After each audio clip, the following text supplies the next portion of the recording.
Hello everyone, welcome back to my channel. I'm Rachel Ratliff, and today I'm coming on with a part 2 of my first video I posted 3 weeks ago, which was getting banned from Disney for being a third-party tour guide.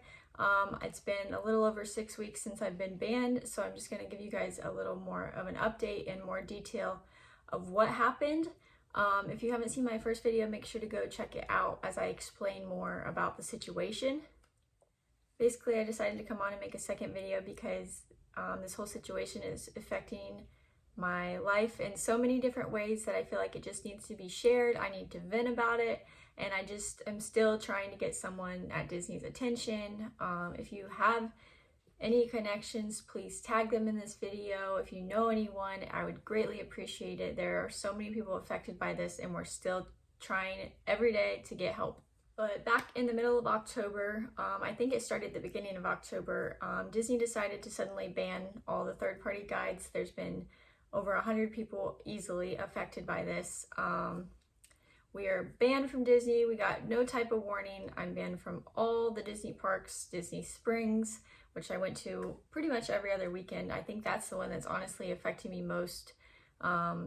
Obviously, being banned from Disney has affected my income. This was my main source of income, so that has affected me a lot.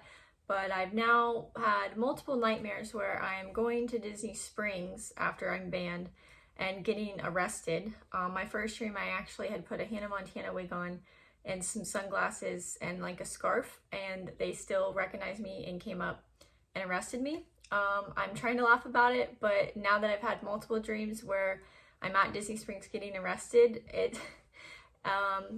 it's just really affecting me. And I think the Disney Springs thing is because I went there so much on my own.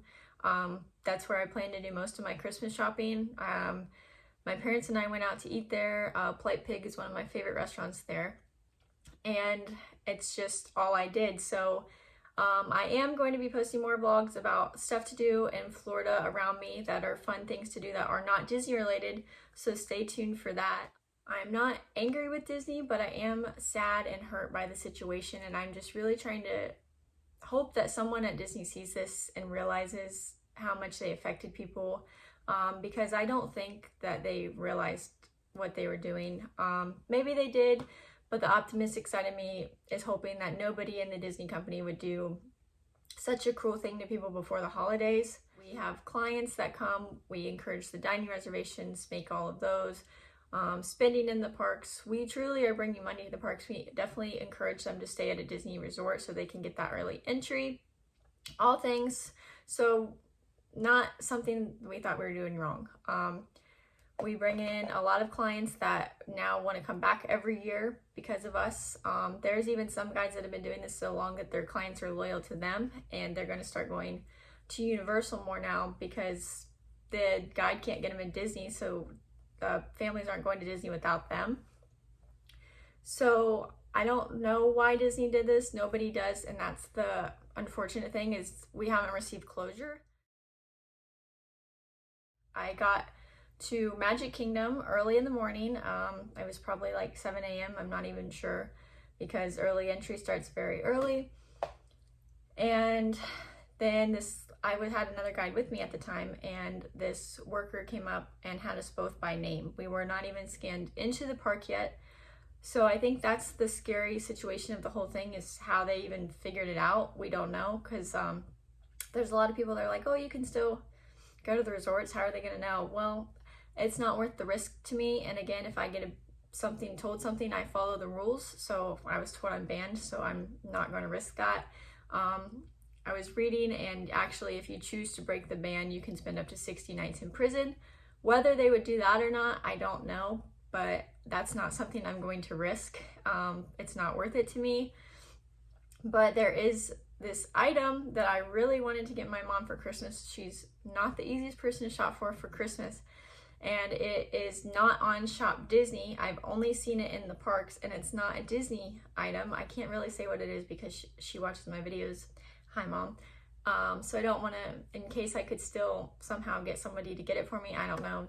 I don't even want to spend my money at Disney right now, though. So the only way for me to get this item is to go into one of the resorts or parks that carries this item. And I can't even shop for my mom for Christmas on an item I know would have been her favorite item that she opens. So it's just a lot of silly things like that that are like piling on to make the situation worse. It's because again, I don't feel I've committed a crime, and that's how Disney is treating it. And again, I'm not angry with Disney. I'm literally just making these videos in hopes to get someone at Disney's attention. I would really like some kind of closure or explanation. And just the amount of people this is affecting is just not something to me that should go silent. A lot of guides feel this way too. Everyone is actively trying to get a hold of somebody, anybody at Disney. A lot of other people are going to social media as well. We don't know what to do, but we're trying our best to figure something out. But the amount of people it's affected is just really sad to me, and a lot of people that this is their main source of income. So the tour season, even for Disney, takes a dip in the summertime, so it's a lot slower. And then the holiday time, some guides even go on vacation the whole summer because they know the busy months are when they make their money. So they just came off that slow season expecting to pretty much make enough money to pay for their Christmas and vacations and all their bills and all their essentials. And they just lost that. So I don't know why Disney didn't at least start this in the summertime when we were gradually going to the parks. I know some people that are Disney guides, and even they said they don't have the capacity to take on all these families that now need tours. Some families that can't have their guide are going through a Disney guide, and others are completely canceling their trips or doing Disney on their own because a Disney guide is not even an option for them because the cost difference is so much more.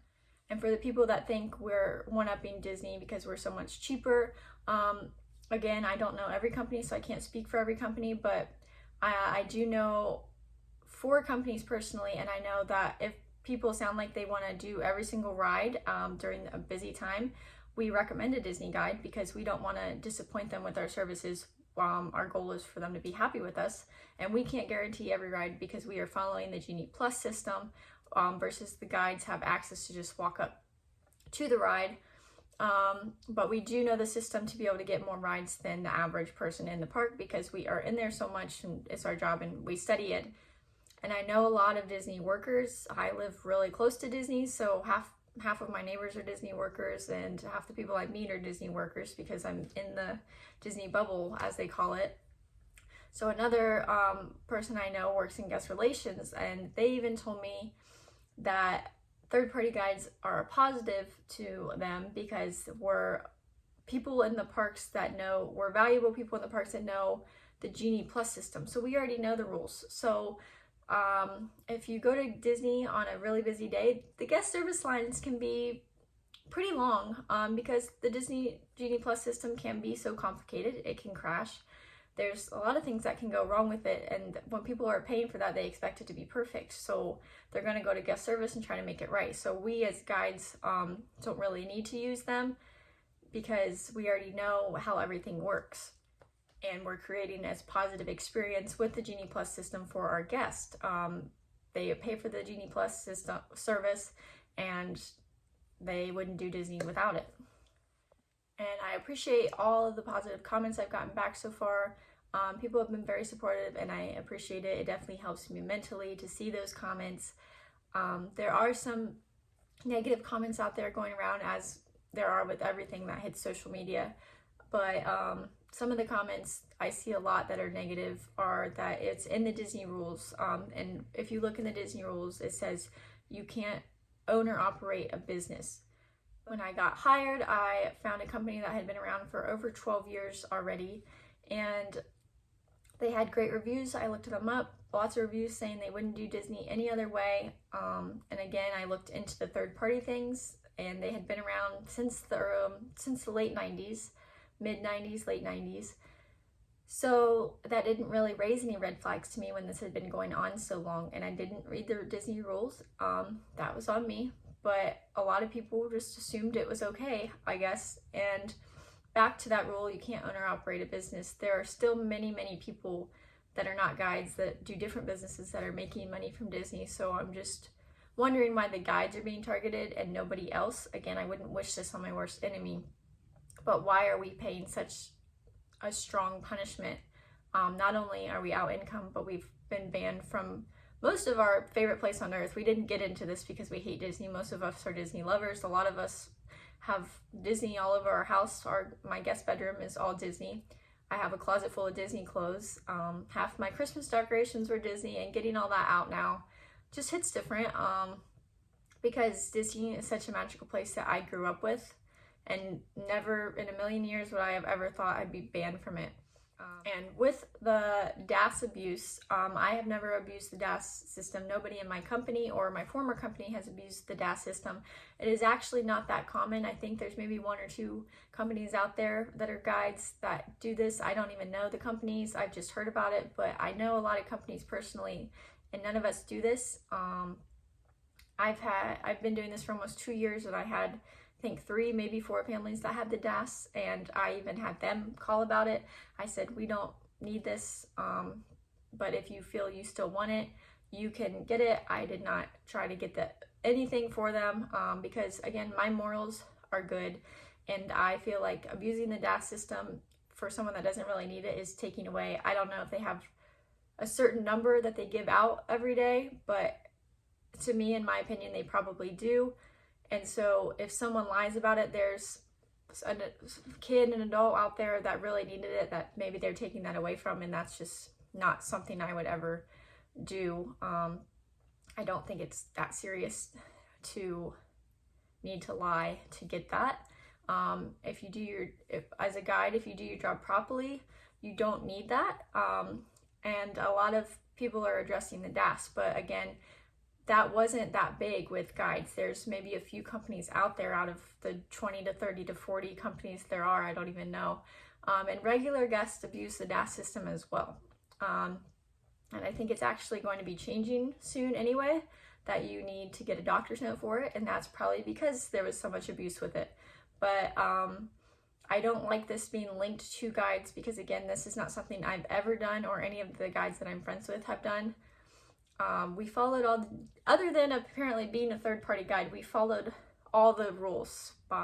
But this is also my first year in real estate, so I posted another video about how much I'm expected to pay my first year of real estate. So if you haven't seen that, go check that one out if you're curious or interested at all.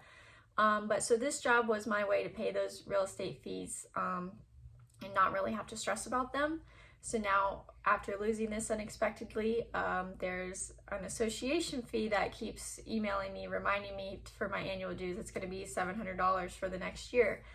So I am looking around for another job to cover that right now until I make enough to be a full-time realtor. But so it has definitely affected my other jobs as well.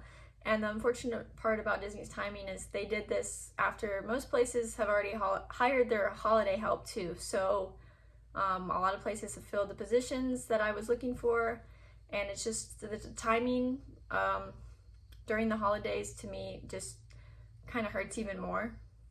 But if you know anyone that is higher up at Disney that you think could help, or anyone that works for a news station or anything like that that can help bring social media attention to it as well, I would greatly appreciate it. Again, I'm not angry at Disney, I'm just definitely hurt, and I'm just looking for a closure or a chance to speak to someone.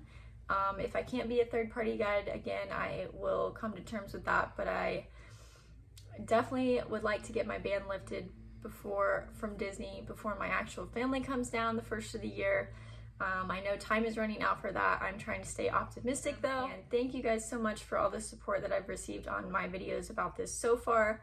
It is greatly appreciated, and if you have any questions, I would be glad to answer them for you. You can leave them in the comments, and please give this video a thumbs up and subscribe to my channel. Help me get to 1,000 followers so I can start getting paid on YouTube and not have to look for another job.